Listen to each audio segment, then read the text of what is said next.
Hello and welcome to tech info YT. तो previous video में हमने यहाँ पर ऐप बार का एग्जांपल देखा था। अब हम क्या करेंगे, यहाँ पर एक्चुअल में जो है मेन्यूज को क्रिएट करेंगे। तो उसके लिए हमारे पास एक कंपोनेंट आता है टैब का। जैसे कि मैं यहाँ पे सर्च कर लेता हूँ टैब्स। तो टैब्स के अंदर हमको जो है मल्टीपल कंपोनेंट्स मिलते हैं टैब, और एक टैब करके भी मिलता है जिसकी मदद से हम मेन्यूज जो है क्रिएट कर सकते हैं। जैसे आप टैब्स देखेंगे तो देखिए यहाँ पर क्या है, easy to explore and switch between different views. यानी कि आपके पास अगर कोई डिफरेंट डिफरेंट राउट्स हैं, जैसे कि मोस्टली नेविगेशन में क्या होता है, हमारे पास मेन्यू होता है, उस पर क्लिक करते हैं तो डिफरेंट पेजेस जो है ओपन होते हैं। वही चीज आप जो है टैब्स की मदद से अचीव कर सकते हैं। जैसे कि यहाँ पे एग्जांपल देख सकते हैं, आइटम 1, 2 एंड 3। तो यहाँ पर टैब कुछ इस तरीके से काम करता है।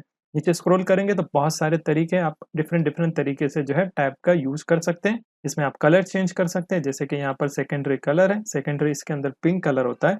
उसके बाद में डिसेबल बटन भी आप ऐड कर सकते हैं, फिक्स टैब होता है कुछ इस तरीके से।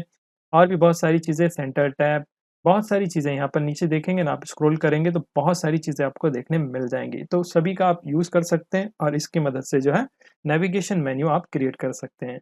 तो अभी हम क्या करेंगे, यहाँ पर देखिए ये जो बटन हमने ऐड किया था ना, इसको रिमूव करके हम क्या करेंगे, टैब की मदद से नेविगेशन मेन्यू जो है क्रिएट करेंगे।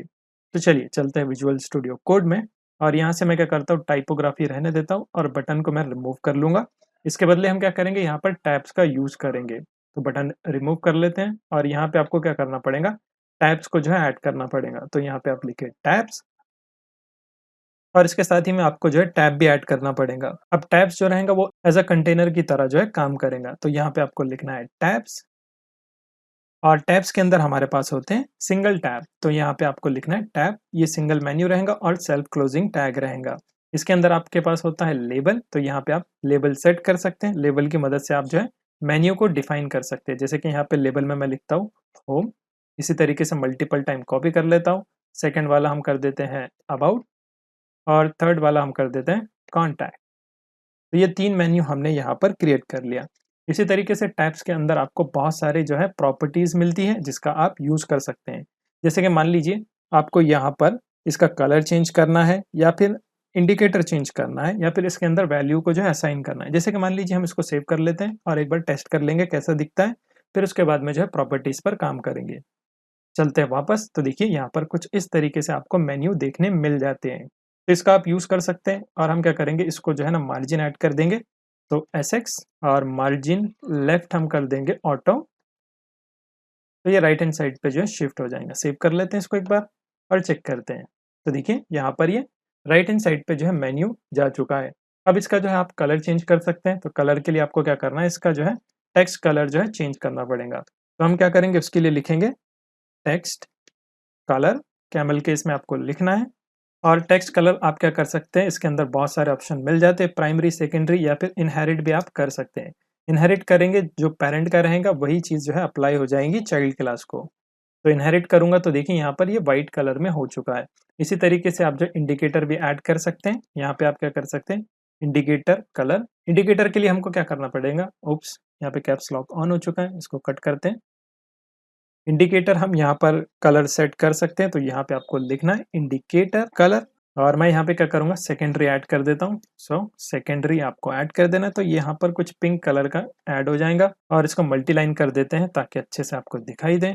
और यहाँ पर हमको मेन्यू को भी एक्सेस करना है ना, तो उसके लिए हम क्या कर सकते हैं, एक स्टेट बना सकते हैं और वैल्यू को एक्सेस कर सकते हैं। मान लीजिए ये जो मेन्यू है, देखिए एक बार मैं बता देता हूँ। अगर मैं होम पे हूँ तो यहाँ पे होम सेलेक्ट हो, अबाउट पे हो तो अबाउट सेलेक्ट हो। जैसे हम एक्टिव मेन्यू कहते हैं ना, वही चीज़ हम जो है यहाँ पर स्टेट की मदद से कर सकते हैं। कैसे करेंगे, सबसे पहले तो आप क्या करें, यहाँ पर जो स्टेट को अप्लाई करें। तो मैं क्या करता हूँ, इंपोर्ट कर देता हूँ पहले रिएक्ट को, और इसके अंदर मैं क्या करूँगा, यूज स्टेट बुक को जो है ऐड कर दूंगा। यूज स्टेट, और यहाँ पे कॉमा है, और एक स्टेट में क्रिएट कर लेता हूँ, const value set value equal to use state, और इनिशियली इसको मैं जीरो कर लूंगा, क्योंकि वैल्यू जो है ना एरे की तरह काम करती है। ये जो मेन्यू है ना, ये जीरो रहेगा, सेकंड वाला फर्स्ट रहेगा, थर्ड वाला जो रहेगा सेकंड, क्योंकि एरे का इंडेक्स जो है जीरो से स्टार्ट होता है। तो ये वैल्यू मैं क्या करता हूँ, इस टैब्स को जो है असाइन कर दूंगा। देखिए ये जो टैब है ना, इसके अंदर हम क्या कर सकते हैं, वैल्यू को असाइन कर सकते हैं। तो आपको लिखना है वैल्यू, और वैल्यू कहाँ से आ रही है, हमारे पास वैल्यू से आ रही है, जो कि हमने ऊपर स्टेट क्रिएट की है। उसके बाद में ऑन चेंज इवेंट को आपको फायर करना है। तो यहाँ पे आप लिखेंगे ऑन चेंज, और इसके अंदर आपको क्या करना है, यहाँ पर एरो फंक्शन जो है क्रिएट करना है। एरो फंक्शन यहाँ पर एक्सपेक्ट करेगा 2 चीज़ें, एक तो आपके पास इवेंट रहेगा और सेकंड वाला रहेगा वैल्यू। अब ये वैल्यू कहाँ से आएंगी, ये आएंगी मटेरियल यूआई में से, यानी कि ये जो कंपोनेंट है ना टैब्स का, इसके अंदर हमको वैल्यू का जो है आर्ग्यूमेंट मिलता है जिसका हम यूज कर सकते हैं। तो इसकी मदद से हम क्या करेंगे, यहाँ पर सेट करेंगे वैल्यू को, जो स्टेट है हमारी उसको हम यहाँ पर सेट करेंगे। तो यहाँ पे आपको लिखना है सेट वैल्यू, और किससे करेंगे, जो हमारे पास मटेरियल यूआई से वैल्यू आ रही है ना, उससे हम इसको सेट कर देंगे। सेव कर लेते हैं इसको और चलते हैं एप्लीकेशन पर। और मैं क्या करता हूँ, उसको रिफ्रेश कर लेता हूँ एक बार। तो देखिए जैसे मैंने रिफ्रेश किया तो यहाँ पर बाय डिफ़ॉल्ट होम सेलेक्ट हो चुका है। क्यों होम सेलेक्ट हुआ, हमने यहाँ पर बाय डिफ़ॉल्ट 0 करा है, यानी कि इनिशियल वैल्यू 0 है। अगर मैं इसको यहाँ से रिमूव कर दूंगा तो कोई भी एलिमेंट यहाँ पर सेलेक्ट नहीं होगा। अब मैं होम पर करूंगा तो देखिए फर्स्ट सेलेक्ट होगा, अबाउट पे करूंगा तो अबाउट सेलेक्ट होगा, कॉन्टैक्ट पे करूंगा तो कॉन्टैक्ट सेलेक्ट होगा। लेकिन इनिशियल वैल्यू देना जरूरी है। आप चाहे तो इसको CSS से हाइड भी कर सकते हैं, और भी अगर आपको इसमें चेंजेस करने हैं तो आप कर सकते हैं। जैसे कि नॉर्मली कोई भी वेबसाइट में आप देखते हैं, जैसे कि मैं क्या करता हूँ, इसकी ऑफिशियल वेबसाइट का होम पेज ओपन कर लेता हूँ। देखिए कुछ इस तरीके से होवर इफेक्ट, ये सारी चीजें भी आप अचीव कर सकते हैं CSS की मदद से, या फिर आप जो है कस्टम स्टाइलिंग भी यूज कर सकते हैं मटेरियल यूआई की, जो कि आने वाली वीडियोस में हम देखेंगे। तो यहाँ तक आपके समझ में आ गया कि आप कैसे यहाँ पर नेविगेशन मेन्यू क्रिएट कर सकते हैं। तो इसमें आपको थोड़ा-सा लॉजिक और लगाना पड़ेगा, और भी बहुत सारी चीज़ें आप अचीव कर सकते हैं। इसका डॉक्यूमेंटेशन देख सकते हैं, अगर आपको कुछ भी इसमें प्रॉब्लम जाती है तो इसका डॉक्यूमेंटेशन के अंदर जो है कोड भी आपको मिल जाएगा। तो इस कोड को भी आप फॉलो कर सकते हैं और इसको और एनहांस कर सकते हैं। अभी बेसिक है काफ़ी, आप चाहे तो यहाँ पर आइकन्स ऐड कर सकते हैं, या फिर अगर कोई कार्ड की शक्ल में आपको चाहिए तो वो भी कर सकते हैं, या फिर टोटली आपको यहाँ पर इसका कलर चेंज करना है तो वो भी आप यहाँ पर कर सकते हैं।